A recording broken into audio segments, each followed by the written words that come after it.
Obrigada. O senhor ganhou uma amiga para sempre. Eu agradeço a sua consideração, ele fala sorrindo, mas o que me fez ceder ao seu pedido, foi o que a senhora disse a respeito de sua filha. Não sei quais os motivos que uma jovem criada com amor e prosperidade, possa se sentir tão infeliz. E agora, mais do que nunca, ela vai precisar de um psicólogo.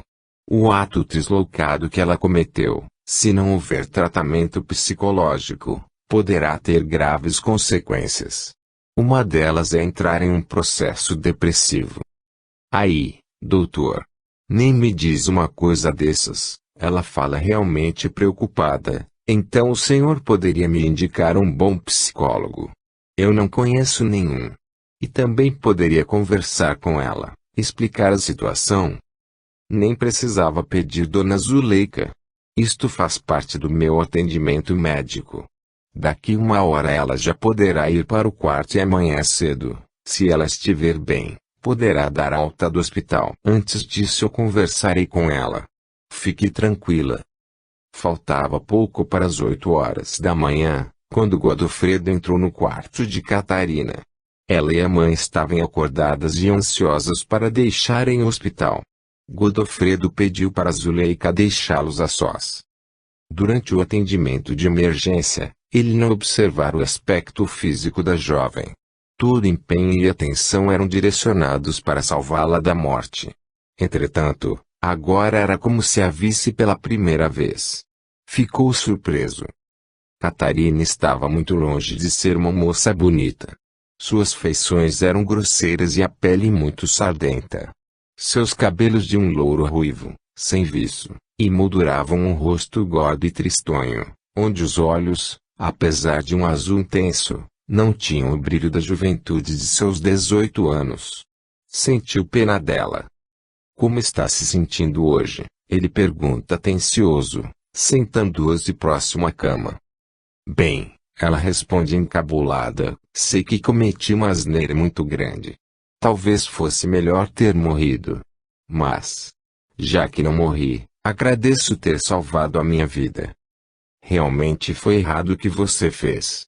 Mas achar que talvez fosse melhor morrer é um erro muito maior. Você é muito jovem. Tem uma vida inteira pela frente. Que vida, doutor? A mesmice de sempre. Mas e o pai da criança já sabe que você interrompeu a gravidez? Que pai, doutor? Eu mesma não sei quem ele é. Admirado com tal resposta inesperada, Godofredo a olha interrogativamente, não sabe. Mas o que realmente aconteceu com você? Será que ela foi estuprada? Pensa penalizado. Quer saber por quê? Para contar para os meus pais. Aí sim que a minha vida vai virar um inferno. Não. Absolutamente não. O que você me disser, nunca sairá daqui. Mas sem hesitar ele vai direto ao motivo de sua desconfiança e você foi vítima de estupro. Catarina ri ironicamente. E alguém ia me querer à força? Feia e gorda do jeito que eu sou. Ah, doutor. Os rapazes que se aproximam de mim, só pensam em meu dinheiro. Pensa que eu sou boba. Impressionado com o grau do complexo de inferioridade que atormentava a jovem, ele realmente pensa em ajudá-la, mas, então, o que aconteceu? Ela hesita em contar. E quando fala, seu olhar torna-se indecifrável, já que deseja tanto saber. Eu estou cursando o 1º ano de medicina. Até agora, fiz alguns amigos na faculdade, mas nenhum namorado. Os colegas que se aproximam de mim, em quase sua totalidade, querem sempre alguma ajuda. Precisam de um dinheiro emprestado para comprar um livro, pagar a cantina que está em atraso, e etc. Coisas assim. E eu os ajudo, com a intenção de ser popular na minha turma. E quando tem festa, seja em boate, ou clube, sou sempre convidada, mas fico sempre também mofando sentada na cadeira, enquanto minhas colegas dançam sem parar. E com um sorriso irônico ela afirma: eu sei que a minha presença é a garantia de que as despesas da mesa sejam pagas sem limite. Sou considerada um banco à disposição da turminha, mas vou levando. Melhor assim do que ficar sozinha. Nesse ponto, ela faz uma pausa prolongada, criando coragem para ir até o fim, pois foi em uma dessas festas que fiz a maior burrada de minha vida. Mas isso tudo ninguém vai saber, não é, doutor? Eu já lhe dei a minha palavra. Fique descansada. E sem querer pressioná-la, Godofredo aguarda com paciência, até que ela resolva continuar com seu relato. Bem, como eu ia dizendo, eu já havia bebido umas quantas doses de Cuba Libre, estava meio tonta, quando escutei na mesa ao lado uns comentários debochados sobre mim. Não eram colegas meus, eram veteranos. Atingida em meu amor próprio, sentindo-me humilhada com suas observações cretinas ao meu físico, quis humilhá-los também. E duvidei de sua virilidade, falando mais ou menos assim: vocês dizem isso, é porque não são de nada. São os frouxos. Aí eles se ofenderam e perguntaram se eu queria testar o quanto eles eram homens. Aconteceu mais ou menos assim, ela fala encabulada, e foi aí que eu fiz a burrice. Topei. Já meio bêbada fui com os dois para o fundo do jardim do clube e ali perdi minha virgindade, e tentando não chorar ela fala em um rompante, de uma maneira animalesca, brutal. Eles foram embora, me deixando sozinha mais humilhada ainda que antes. O efeito da bebida passara e eu me senti profundamente enojada de mim mesma. E quando descobri que estava grávida, aí então fiquei desesperada. Pensei até em me matar. Mas uma amiga me ajudou, recomendando uma parteira conhecida dela. Percebeu agora porque eu não sei quem é o pai da criança. Revoltado e condoído ao mesmo tempo, Godofredo fala em um tom paternal: mas o que aconteceu, Catarina, apesar de consentido, foi um estupro. Você não pode carregar esse trauma sozinha. Precisa de ajuda. Por alguns segundos ela fica olhando-o analiticamente para depois responder com sarcasmo: por acaso está querendo me ajudar mesmo ou está fazendo um estudo sobre mulher que ninguém quer? Ouça, Catarina. Realmente eu quero lhe ajudar. Quem você procurou para fazer o aborto? Ah, entendi. Ela continua sarcástica. Agora virou um interrogatório policial. Vai querer denunciar a parteira e colocar a nós duas na cadeia, não é isso? E tudo porque vocês médicos, hipócritas, não querem ajudar as mulheres desesperadas.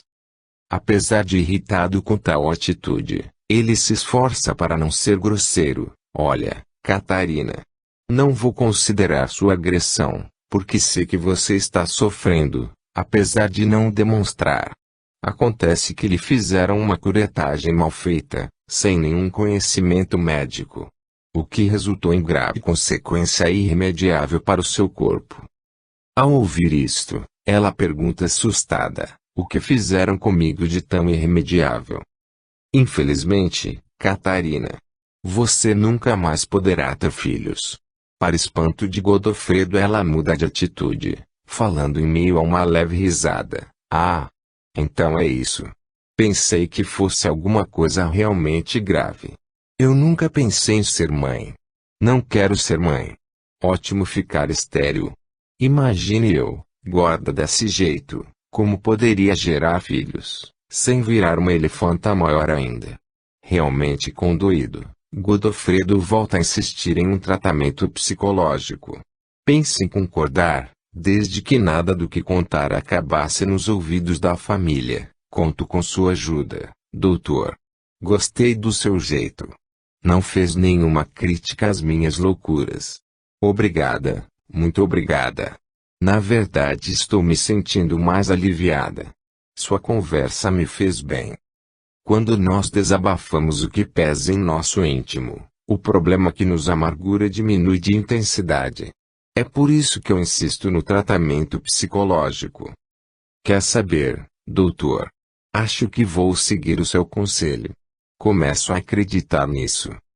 Godofredo sai do transe impressionado com o que vivenciara. Então eu não fui um sujeito tão relapso e insensível como as demais visões me fizeram crer. Ele fala para si mesmo: neste caso fui um cara legal. Mas nem bem acabara de pronunciar esta sentença, Nonato se manifesta em sua mente. Não julgue a si mesmo, nem para melhor ou pior, antes de vivenciar toda a sua vida pregressa, meu filho. Continue voltando no tempo, e sem mais, sua voz desvaneceu. Ó meu pai! Por que foi embora tão de repente? Volte, por favor. Ele exclama angustiado, sentindo suas dores recrudescerem. Mas, pensando bem, vou seguir o seu conselho. Pois quando estou expandindo a minha consciência, as dores em meu corpo perdem a intensidade. Sinto-me como se estivesse anestesiado, insensível ao sofrimento. Uma pontada aguda percorre o seu peito, deixando-o prostrado em seu catre. Ele então toma consciência de que está agindo errado elogiando a si mesmo.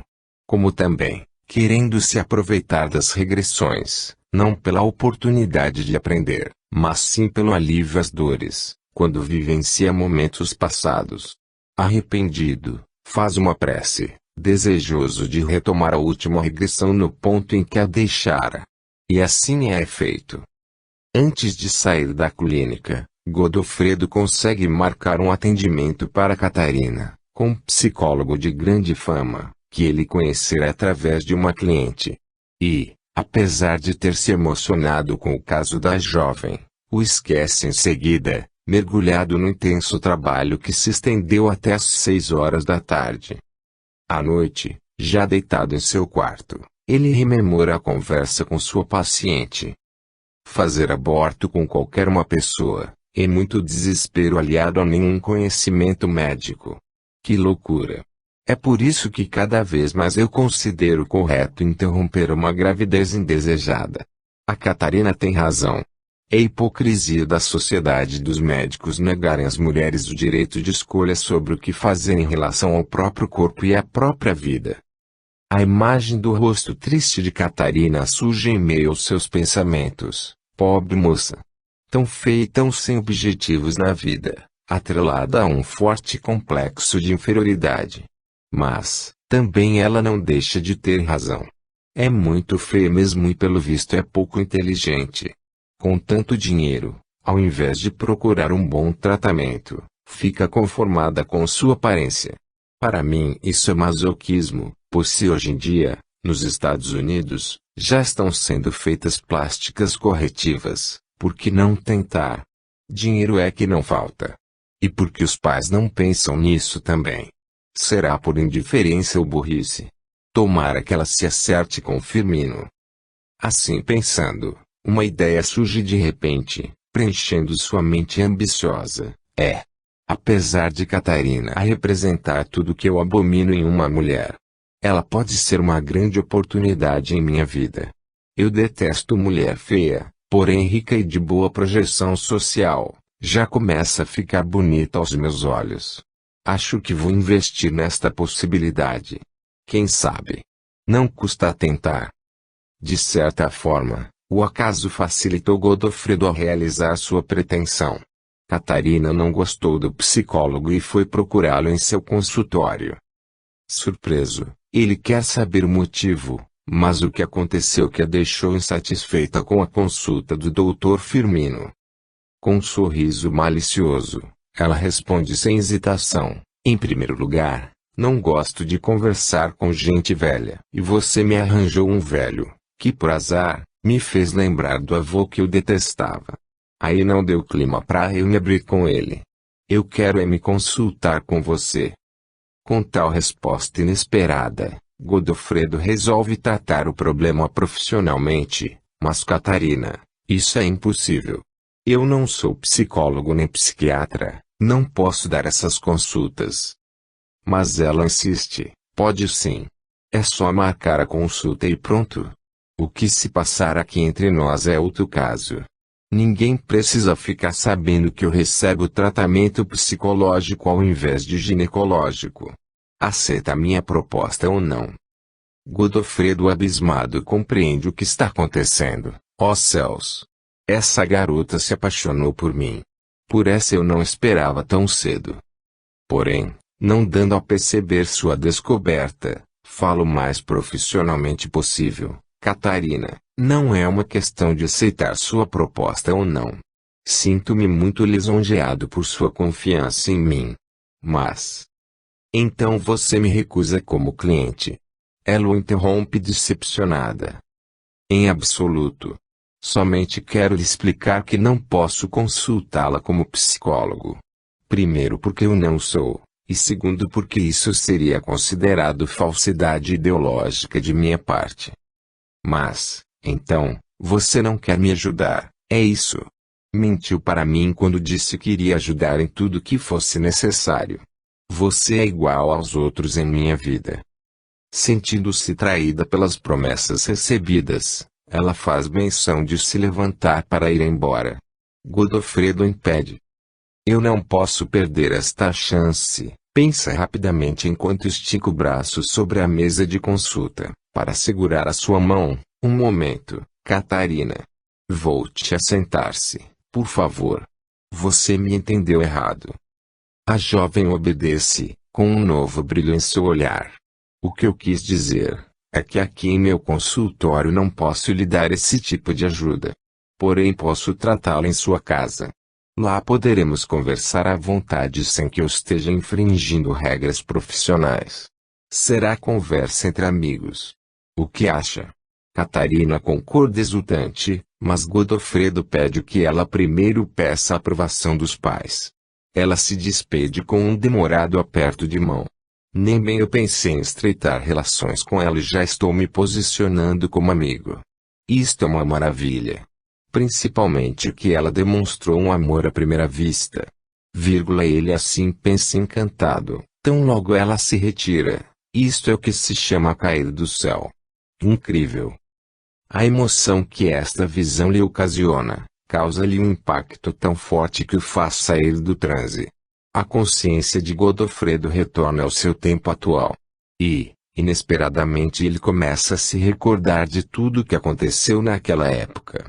De tão animado com a possibilidade de não ser mais apenas um espectador de sua vida, mas pode se lembrar de todos os seus atos, ele senta-se ligeiro na cama, não dando importância para o retorno de suas dores.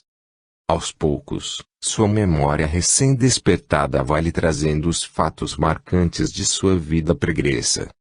Como Catarina sofreu uma mudança repentina para melhor, logo nos primeiros dias após a intervenção cirúrgica, seus pais ficaram esperançosos com o tratamento em casa. Assim, não apenas deram seu consentimento, como receberam o Godofredo com a maior gentileza e expectativa. E, na medida em que os dias se passavam, ele se tornava a presença mais importante naquela casa. De simples visita profissional, uma vez por semana, passou a visita informal, começando por vezes a ser convidado para o jantar em família. Influenciada pelos conselhos de Godofredo, e pelo amor que lhe dedicava às escondidas, Catarina começou a ganhar autoestima, preocupando-se com sua aparência.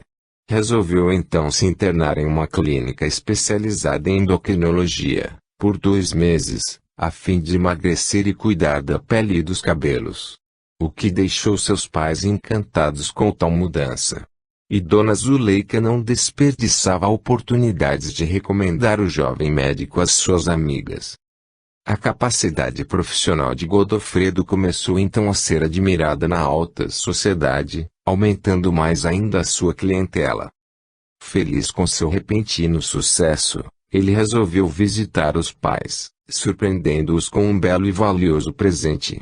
Um Nash Rambler recém-importado dos Estados Unidos. Nonato e Francisca mal podiam acreditar no carro estacionado na frente de casa. O sonho de Nonato foi sempre o de possuir um carro, mas nunca pensou que algum dia na sua vida poderia ter um. E que carro! A alegria do pai foi tão grande que Godofredo sentiu-se reabilitado, perante a si mesmo, pelo abandono em que deixara sua família, nos últimos anos. Assim, com a consciência aliviada, ele retornou ao Rio de Janeiro decidido a acelerar sua escalada social e financeira. Iniciou escrevendo cartas de amizade para Catarina, o que fez com que ela se apaixonasse mais ainda por ele. Respondendo a essas cartas, Ela sutilmente foi deixando entrever o desejo de um namoro entre ambos. Considerando, então, ser o momento oportuno, ele escreve uma carta mais objetiva, afetuosa, pedindo em namoro. Entretanto, não obtém resposta alguma. Levou um golpe. Os dias se passaram e nada chegava pelo correio. Talvez a carta tenha se extraviado, pensava sentindo-se profundamente frustrado, mas em consulta aos correios, certificou-se de que a mesma havia sido entregue. Ficou indeciso se deveria enviar outra para ela. Não. Isso será me rebaixar. Se ela está brincando comigo, é melhor deixar o tempo correr. Mas, e se aconteceu algo grave com ela? Resolveu então telefonar para Dona Zuleika. Esta não estava, havia viajado com a filha. Não acredito. Igualzinho ao que aconteceu com a Cristina. O mesmo fora. Não dou sorte com mulher, seja ela bonita ou feia. E para completar o seu estado de ânimo agora um tanto depressivo, recebeu a comunicação de que a clínica estava em vias de negociação. O novo proprietário iria dar um prazo de 1 mês para que ele procurasse outro consultório. Que droga! Estou numa maré de azar. Por que eu fui gastar tanto dinheiro com um carro para o meu pai? Que asneira! Pensa irritado consigo mesmo, esquecido da alegria que proporcionara aos pais. Agora não tenho meios para montar um consultório em grande estilo. Corro o risco de perder a minha clientela. Talvez o único jeito seja vender o meu Buick. Exasperado por ter de ficar dependendo de ônibus, ele se lamenta, condução de pobre. Ainda por cima perdi a maior chance de minha vida. Perdi o filão de ouro da Catarina. Toda essa situação tumultuada já entrava na 2ª semana. E nenhuma notícia de Catarina chegava. Acabou mesmo. Tenho que tocar para a frente. Vou vender o carro. E premido pelo tempo escasso para a montagem do consultório, por vezes ele se desesperava, até que finalmente este ficou pronto. Havia se passado exatamente 1 mês. Cumprir o prazo previsto. Participou o novo endereço à sua clientela, dando assim continuidade ao seu trabalho, sem ter tido qualquer interrupção no atendimento profissional. Sentira-se feliz. Pela primeira vez vencera por si mesmo uma situação difícil, sem ajuda de nenhum protetor. O secretário que lhe servia, funcionária da clínica, fez questão de continuar ao seu lado, abandonando um emprego antigo. Dona Florinda era uma senhora de idade que conhecia todas as pacientes, o que facilitou manter intacto, em ordem, o fichário do consultório. No 2º dia de funcionamento, Godofredo teve uma enorme surpresa. A última paciente do dia foi Catarina. Mais magra, com as feições do rosto suavizadas por uma pele acetinada, um novo nariz afilado e o cabelo bem tratado, ela estava quase bonita. Sorridente, comunicou ao aturdido Godofredo, sua decisão: estou aqui para dar início ao nosso namoro. Sem conseguir se recobrar direito do susto, ele fala com dificuldade: Catarina. O que aconteceu? Você sumiu sem responder a minha carta. Não fique aborrecido comigo. Foi somente um teste. Por que, Catarina? Já lhe disse para não ficar aborrecido comigo.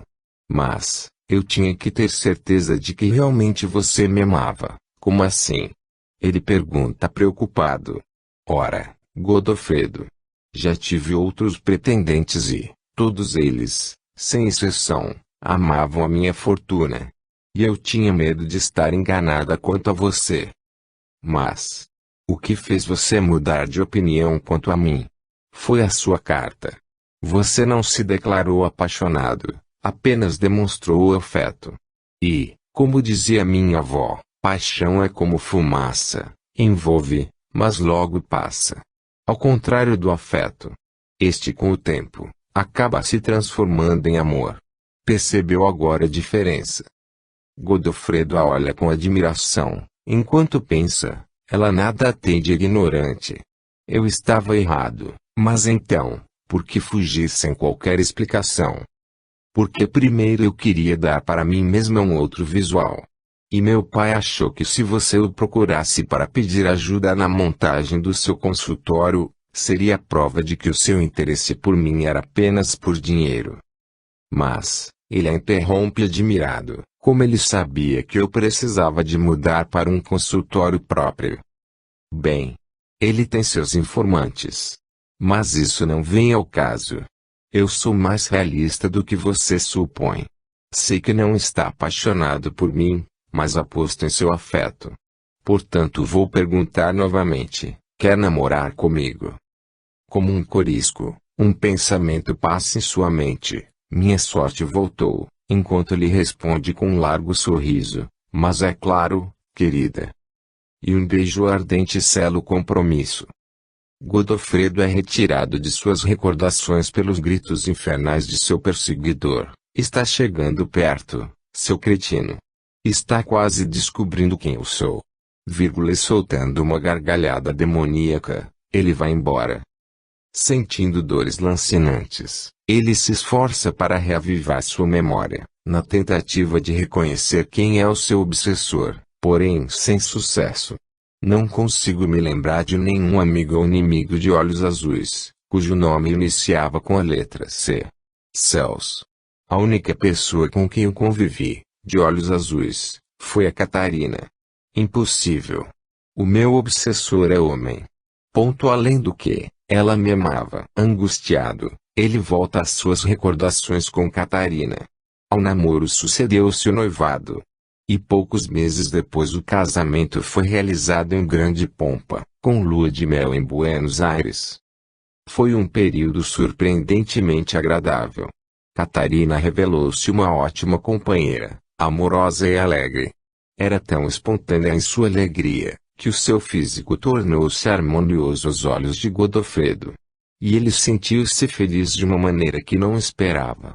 Não estava apaixonado, mas o afeto que sentia por ela, intensificou-se. Ao retornarem para o Brasil, ele surpreendeu-se mais ainda. Seu consultório estava fechado. Tudo fora transferido para a clínica e na garagem estava estacionado o seu Buick. Surpresa total, os compradores da clínica e de seu automóvel tinham sido a mesma pessoa. Honório Fontes, o seu sogro. Este assim agira, em surdina, como uma avaliação sobre a verdadeira intenção de seu relacionamento com a filha.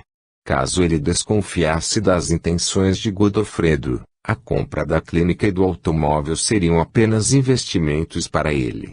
Satisfeito com a atuação do pretenso genro, concordou com o casamento e na ocasião do noivado, devolveu-lhe o carro. E após a realização das bodas, deu como presente 20% das ações da clínica. Neste ponto de suas lembranças, Godofredo, retornando a seu estado atual, exclama impressionado: eu recebi tanto. Quando eu me perdi? No que foi que eu errei de tão grave?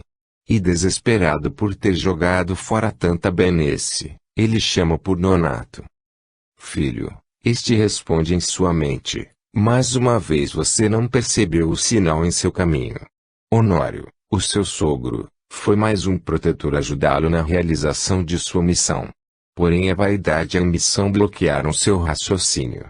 Infelizmente você perdeu a sua última chance de realizar o projeto de vida, ao qual se comprometera como resgate kármico, por erros cometidos em uma outra vida pregressa.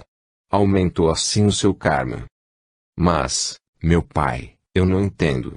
Ele grita desesperado: se eu cometi tantos erros graves, em uma outra vida da qual eu não lembro absolutamente nada, como eu pude ter tantos protetores na minha última vida na Terra? Filho, vou ajudá-lo a regredir no tempo por mais uma vez. De agora em diante, você terá que agir sozinho. Não tenho permissão para levá-lo a desvendar completamente o seu passado. Apenas posso lhe mostrar os momentos em que vivemos juntos. Todas as suas vidas pregressas só poderão ser desvendadas por você mesmo, quando já tiver saído do umbral onde se encontra agora. Então, meu pai, vivemos outras vidas juntos. Sim. Mas não podemos nos deter em curiosidades, meu filho. Vamos direto ao ponto em questão. E assim, auxiliado por Nonato, Godofredo regride a um tempo remoto. Idade Média. Época negra da Inquisição. Godofredo se vê em uma tenebrosa sala de interrogatório. Sente-se jovem, vestido com fidalguia, sabendo ser de família nobre. Porém, estava dominado pelo medo. Um suor frio corria de sua testa e um arrepio gelado deixava-o trêmulo. Um cônego de aparência austera, temível, o interrogava, ameaçando de lançá-lo na masmorra para sempre. Com voz insegura lhe respondia às perguntas que lhe eram formuladas, mas eu já disse para o senhor, que nada sei a respeito deste grupo que se opõe às ordens e à palavra do Santo Papa. Estás mentindo, Salvatore. És um herege também. Quem o denunciou foi um de teus servos. Mas ele não soube me dizer em que local o grupo se reúne, nem quem são os teus companheiros. Um de meus servos. A quem o senhor se refere? Ele mentiu. Quero falar com ele. Impossível. Ele não suportou as torturas. Morreu. Mas tu irás me informar de qualquer maneira, e unindo a palavra à ação, ordena ao carrasco que se aproxime. Salvatore se apavora. O cônego se aproveita de seu medo e com um sorriso enigmático oferece atenuantes. Se ele delatar os companheiros, indicando o lugar exato das reuniões, ele se livrará das torturas e será solto. Olhando para os terríveis apetrechos que o torturador segurava nas mãos e o olhar sádico que este lhe dirigia, Salvatore se apavora, e antes mesmo de ser iniciada a tortura, para se livrar do sofrimento, ele denuncia seus amigos. Mas, ao invés de ser solto, é levado direto para a masmorra. O cônego enganara. Nem indulgência, nem liberdade. Ele traíra seus companheiros covardemente, para nada.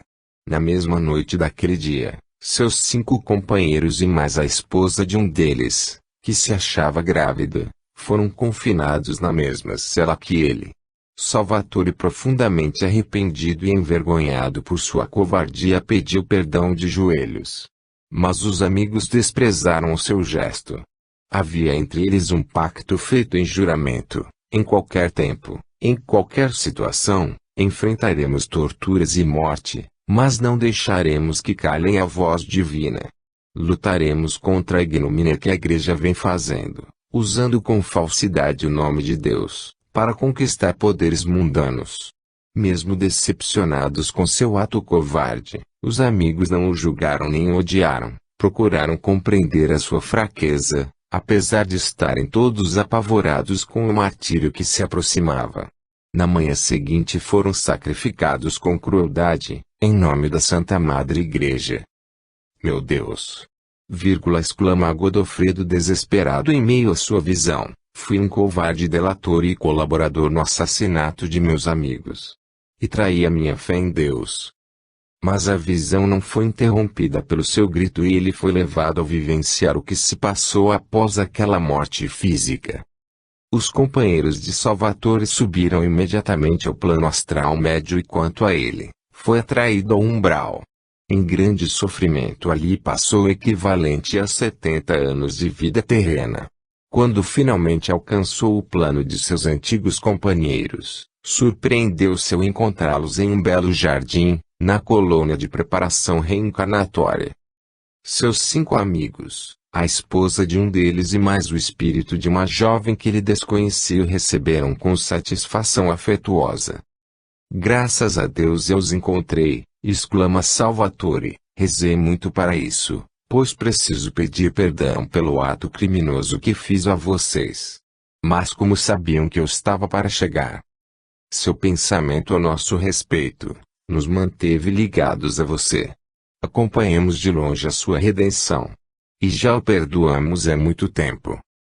Salvatore, agradecido, sentindo-se liberto de seu crime, admira-se com o fato da jovem desconhecida também tê-lo perdoado. Mas, o que fez a você, para que precisasse me perdoar? Eu sou o espírito da criança que não pôde nascer, que foi sacrificada ainda no ventre daquela que seria sua mãe. Mas, Salvatore sente-se confuso. Se a criança não chegou a nascer, como poderia ter um espírito? Nós iremos lhe explicar sobre isso. Vamos nos sentar sob a copa daquela árvore florida. Ela o convida. Já acomodados, um de seus amigos o avisa. Este é um ensinamento que você precisa gravar com firmeza, na sua mente cósmica, pois necessitará dele na sua próxima encarnação. Mas, como podem saber de que maneira irei reencarnar? E quando isso será? Sabemos disso porque escolhemos reencarnar juntos com você, a fim de ajudá-lo no cumprimento de sua missão. Complementa outro. Missão. E por que querem me ajudar? Porque, se você não se recordou ainda, vou tentar lembrá-lo. Antes de encarnarmos para a vida terrena, em que passamos juntos como amigos, nós havíamos nos comprometido ainda na espiritualidade, como missão, a colaborar para que se extinguisse a Inquisição. Não sabia que era uma missão, fala Salvatore surpreso. Missão que você interrompeu. E este foi o seu maior erro. Nós 5, minha esposa e você, estávamos assim, resgatando diversos erros cometidos anteriormente. Entretanto, com a missão interrompida, você aumentou em muito o seu karma ainda não resgatado. Ao passo que os nossos erros acabaram sendo saudados com o nosso martírio. Sim. Agora enxergo com maior nitidez o que fiz. Lembro-me de que todos nós desejávamos lutar contra aquela força destrutiva, a maldita Inquisição. Criada e alimentada pela vaidade, pelo orgulho e pelo desejo do poder absoluto dos que se proclamavam detentores da verdade divina, escravizando o povo pelo medo. Mas, lembro-me bem também, de como traí o meu ideal e sacrifiquei vocês. Fui um miserável traidor. Mas esqueça-se deste erro, ele já foi perdoado por nós e pelo nosso Pai. O remorso não leva a nada, deixa o espírito preso à energia negativa do erro. O que importa é o nosso firme desejo de não mais errar. O arrependimento sincero ao desejo de evolução. Isto é o que o Criador deseja que a humanidade realize. Se o povo continuasse seguindo corretamente as palavras de Jesus, não seria um povo facilmente escravizado a serviço dos poderosos. Fala outro amigo, se os seres humanos não temessem a dor, o sofrimento e a morte, acreditando na transitoriedade da vida como ensinamento para a vida eterna, as forças do mal não teriam poder algum sobre a humanidade.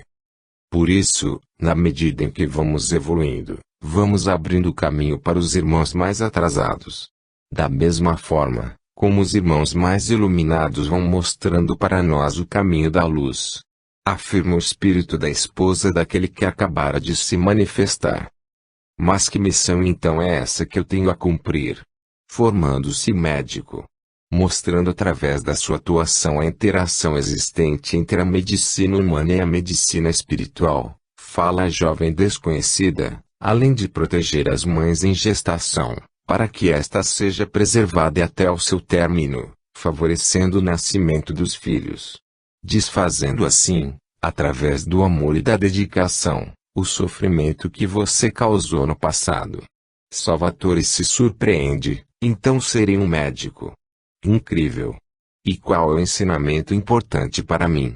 É ter em mente o que se passa com o espírito que vai nascer na vida física, desde o início até o final de uma gestação humana, pois enquanto esta se processa, o espírito também passa por transformações. E que transformações são essas?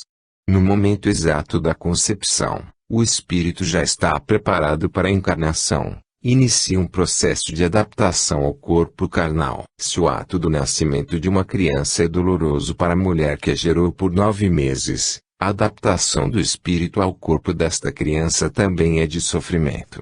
Ele passa pela perda de sua memória cósmica e o aprisionamento a um corpo humano em desenvolvimento, durante os meses correspondentes à gestação. Caso esta gestação seja interrompida, o espírito sofre a mesma dor de igual intensidade que o feto estiver sentindo. E o processo de retorno ao seu estado espiritual é igualmente traumatizante. Neste momento ela faz uma longa pausa para que ele possa absorver o que acabara de ouvir. Depois conclui sem qualquer sentimento de mágoa: foi exatamente o que aconteceu comigo quando, ainda em gestação no ventre materno, fui queimada na fogueira da Inquisição. Passei pelo mesmo desespero e sofrimento sentidos por aquela que seria minha mãe. Por isso eu o perdoei também. Entendeu agora? Salvatore, de tão arrasado pelas consequências do seu covarde crime, apenas consegue murmurar: muito obrigado a você e a todos pelo perdão. Os amigos permanecem em silêncio esperando que ele se recupere. A paz existente no local e a beleza das flores e das plantas ao redor colaboram para que a harmonia se estabeleça entre eles. Mais calmo, Salvatore resolve saber por que os amigos e a jovem pretendem ajudá-lo na próxima encarnação. Porque faz parte complementar da nossa antiga missão. Se não pudemos executá-la como pretendíamos, julgamos melhor ajudá-lo a que esta nova missão chegue a bom termo. Caso você concorde, eu serei o seu primeiro protetor, o seu pai, e irei me chamar Nonato. Com as dificuldades que deverei passar, resgatarei completamente alguns erros que pratiquei em outras vidas.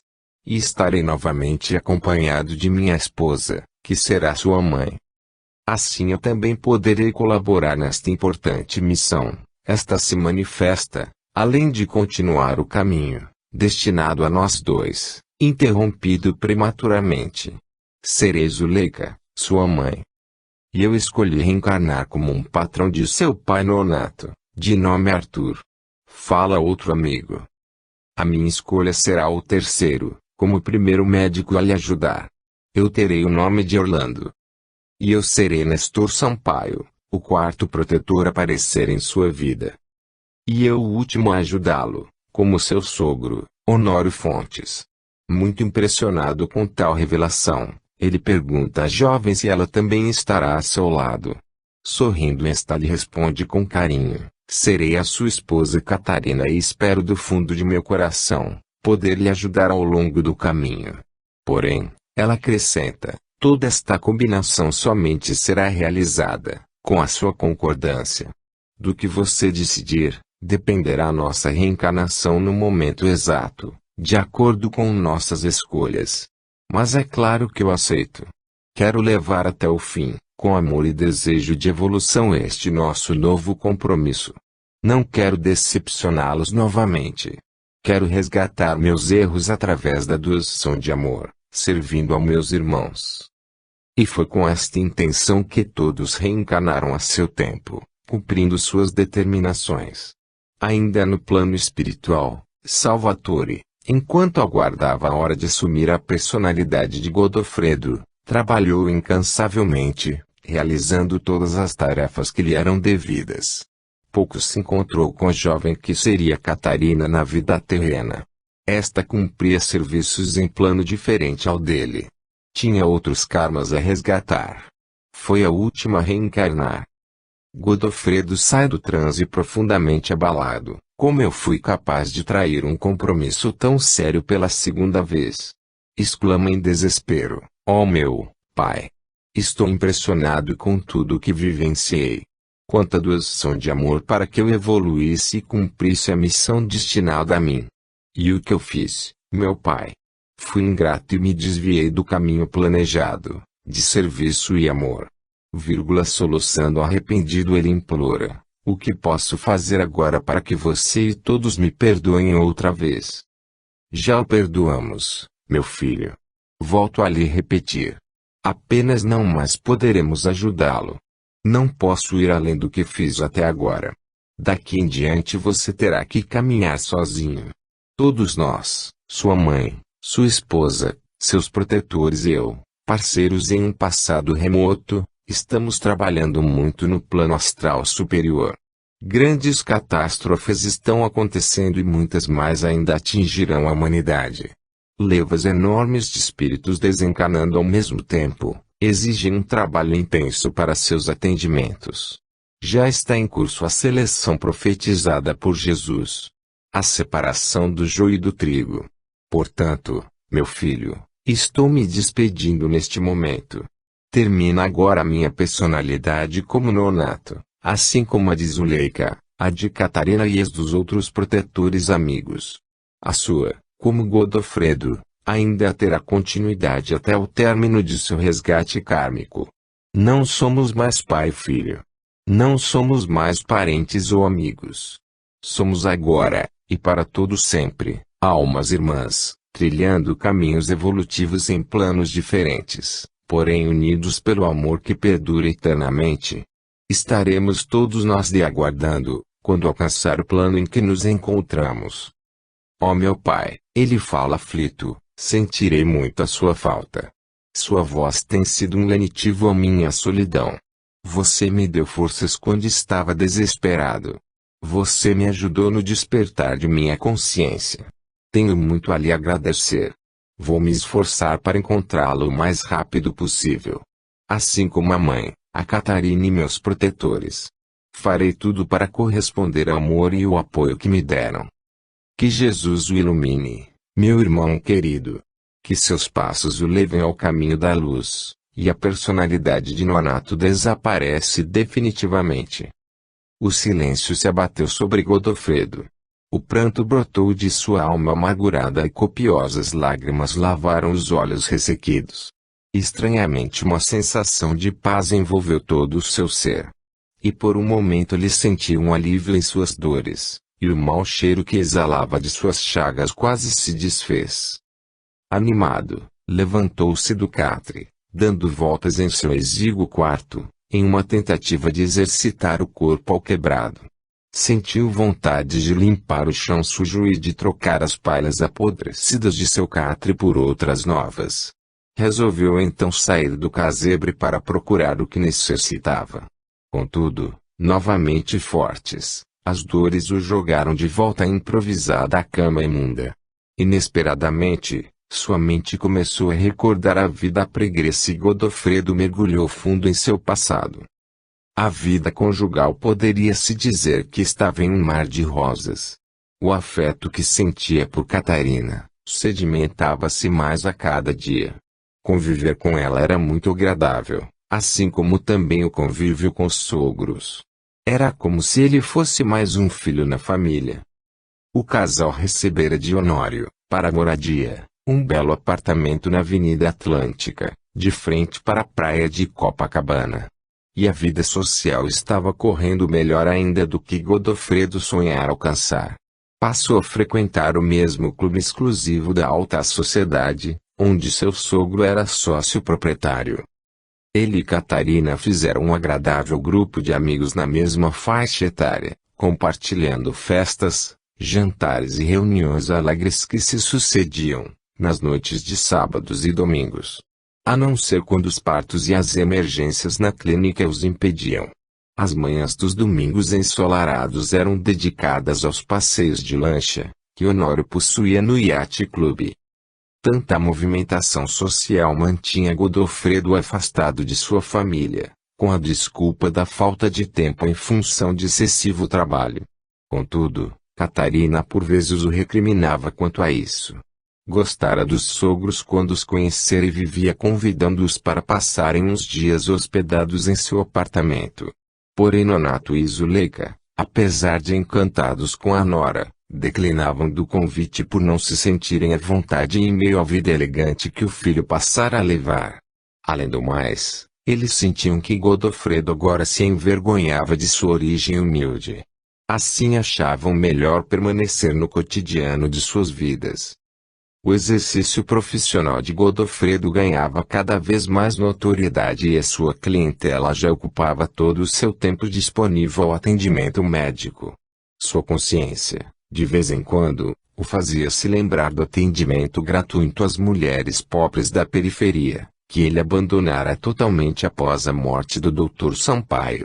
E a desculpa para isso era a mesma que ele usava para não cumprir o que, na verdade, não lhe interessava fazer: a falta de tempo. Decorrido o primeiro ano do casamento, Catarina começou a se cansar da vida fútil que levava e das conversas vazias à sua volta. Servida por duas boas empregadas, nada tinha o que fazer em sua casa. Esta sensação de vazio aumentou quando duas de suas amigas engravidaram e suas conversas passaram a ser sobre a vinda dos bebês. Um desejo inquietante de ser mãe começou a se alojar em seu coração. Seu pai, amigo dos futuros avós, empolgou-se com a perspectiva de também ganhar um neto. Desconhecendo a esterilidade da filha, a encorajava seguidamente a se deixar engravidar. Godofredo e Zuleika procuravam neutralizar o desejo de Honório, afirmando ser muito cedo ainda para Catarina ser mãe. Mas toda esta situação começou a deixá-la um tanto depressiva. Lutando contra isso, ela resolveu estudar novamente. Apoiada por Godofredo, matriculou-se em um curso de preparação para o vestibular de psicologia. Escolher esta faculdade com a intenção de, após sua formatura, ser útil às pessoas, que como ela, estivessem com problemas psicológicos dificultando suas vidas. Godofredo, por sua vez, não estava cansado da vida social, muito pelo contrário, andava irritado com a mudança que estava ocorrendo com Catarina. Por ele, a vida continuaria com a mesma agitação social. Ele era cansado da rotina familiar e dos problemas decorrentes desta. Muito assediado pelas mulheres, sentia-se tentado a aceitar tal assédio, mas continha-se. Não por fidelidade a Catarina, mas por receio de não ser incluído no testamento de seu sogro, caso este descobrisse tais aventuras extraconjugais. Quando por ocasião de seu noivado, Honório, sabiamente, ao perceber o temperamento ambicioso do pretenso genro, concordou com o casamento, mas com separação total de bens. Naquela ocasião, Godofredo não se importara com isso. O casamento em si lhe oferecia a escalada social, que no momento era tudo o que ele desejava.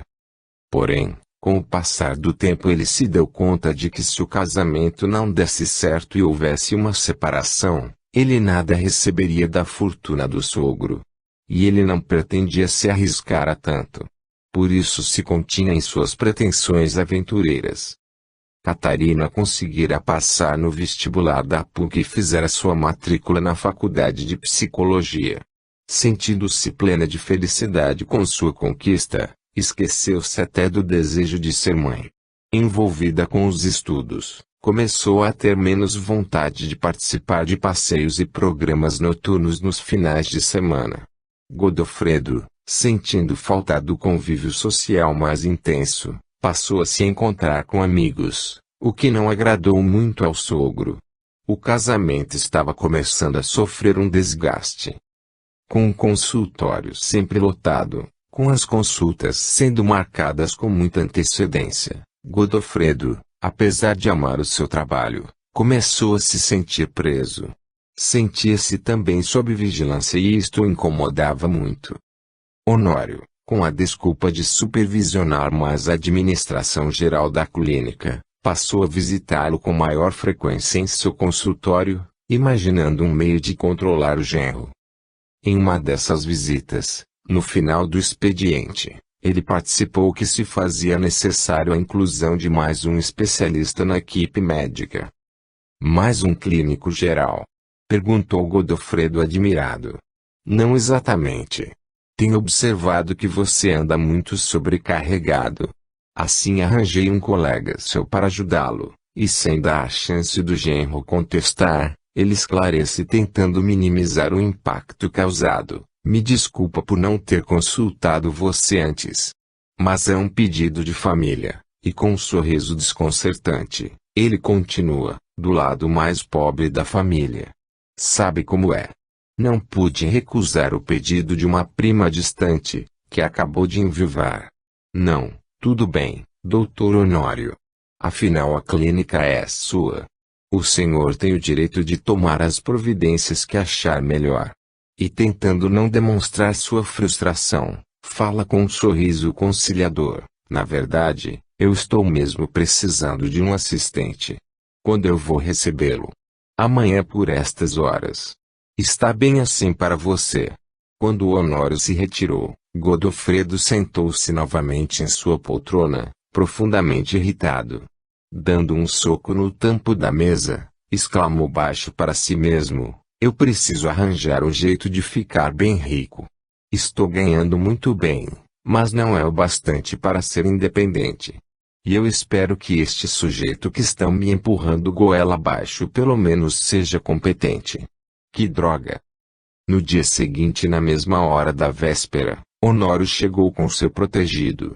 Para surpresa de Godofredo, ele era um rapaz simpático, de boa aparência. Inesperadamente houve uma boa sintonia entre ambos. Após as apresentações, Honório deixou os dois sozinhos para se entenderem. Quando Godofredo tomou conhecimento de suas credenciais, ficou muito admirado. Ele recém chegara ao Brasil, vindo de uma temporada de 5 anos na França. Fizera residência em um dos melhores hospitais de Paris e terminara no mês anterior uma pós-graduação com menção honrosa. Na verdade, ele não desejava retornar ao país, pretendia continuar na França onde havia recebido convite para clinicar em um hospital maternidade.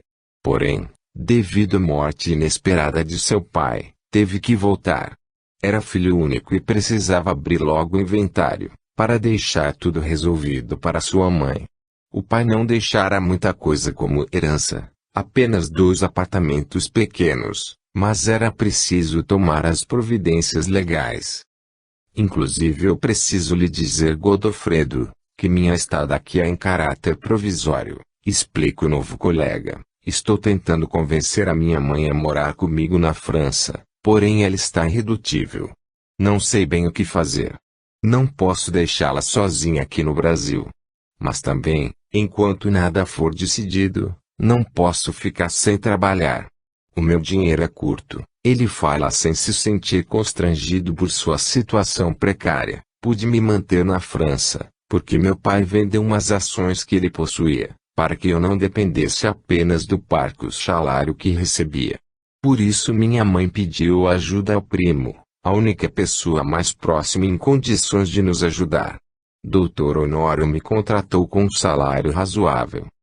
Simpatizando realmente com ele, Godofredo fala com sinceridade, pois seja bem-vindo, meu caro. Você será meu assistente. Tenho a impressão de que vamos nos dar muito bem. Mas, continuei encabulado, para lhe ser franco, eu estava irritado com o meu sogro por colocar junto a mim um colega sem a minha aprovação. Portanto, me desculpe, não fixei bem o seu nome. Alfredo, não é mesmo? Com um sorriso descontraído, iluminando mais ainda os seus olhos bem azuis, ele responde, Carlos Alfredo Siqueira. Godofredo se assusta ao relembrar esta passagem de sua vida. De um salto ele se levanta do catre, falando exaltado para si mesmo, olhos azuis. Carlos. Letra C. Será ele o meu terrível obsessor? Só pode ser. Deve ser ele mesmo. Vírgula abismado, ele continua falando sem parar. O que será que eu fiz para me odiar tanto? Oh meu Deus! O que eu fiz? Nem bem terminara tais palavras, a porta do casebre se abre com um estrondo. Eureka! Finalmente se lembrou de mim, seu calhorda. E com uma gargalhada infernal, deixando exalar o fétido hálito, ele berra aos ouvidos do estarrecido Godofredo, ainda não descobriu o que fez. Mas vai saber logo, logo. Aí iremos acertar as nossas contas, seu patife. Gargalhando loucamente ele desaparece deixando o ar empestado com um cheiro de enxofre e podridão, causando náuseas ao seu agressor. Contorcendo-se de dor, Godofredo cai no monte de palha empoeirada que lhe serve de cama. Eu tenho que me lembrar de tudo o que aconteceu com este coisa nojento. Eu quero me livrar dele. Ele grita irado. Uma pontada lancinante o faz gritar de dor. Em meio ao seu desespero, uma suave voz feminina se faz ouvir em sua mente. Por piores que sejam os obsessores, o amor cósmico neutraliza o ódio que eles destilam. Que voz é essa? Quem é você? Mas ele não obtém resposta alguma. Soluçando ele pergunta a si mesmo, como posso dar amor a um ser tão repelente?